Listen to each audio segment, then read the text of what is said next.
I think there are two reasons that prompted President Trump to go to Iraq. Number one, he hadn't seen the troops during a Christmas period. In fact, he hadn't been overseas to see the troops at all. He was getting a significant amount of pressure for that. Second, he just announced the new policy in Syria, and I think he needed to get on the ground to talk to the senior commanders there to hear their plans on how they would execute that policy. And why do you think, what is Trump hoping to accomplish with this trip? Well, again, I think he needs to not only explain to the people on the ground why he'd made the decision to pull troops out of Syria, but I think this will also give him an opportunity to convince the allies and the regional neighbors the rationale behind that decision.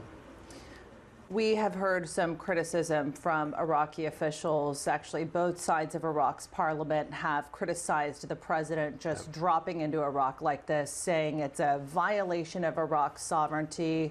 What do you make of those criticisms? I think the criticisms are valid.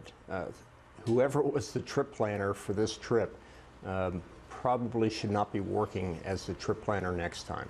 It is always understood that that is sovereign territory of a foreign nation. You need to contact them no matter how bad the security situation is. You still owe, at minimum, the Prime Minister a call saying, I would like to come in to see my troops on the ground. It appears that he may be keeping U.S. troops in Iraq right now. Obviously, a few days ago, he said he would be pulling troops out of Syria. And also, in the same comments during his visit, he said that the troops in Iraq could be used to fight the remaining pockets of Daesh in Syria. How would that even work logistically? Well, I think diplomatically, it goes back to that first point we made about not notifying the Iraqi government about his coming in.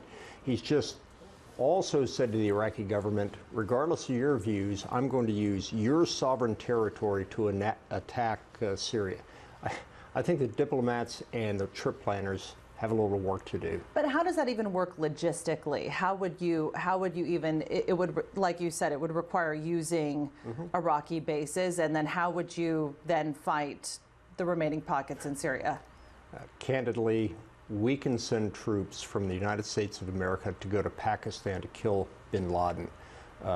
The ability for troops in any country to reach out and kill terrorists is unparalleled. I'm not worried about the small distances between Iraq and Syria.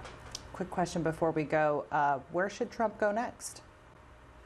That's a good question. If he asked my advice, I would like him to go see President Erdogan on the way back to the United States. Not just for the need to actually sit down and discuss the details of this, but he needs to show the American government that this decision was not made by two world leaders on a telephone call.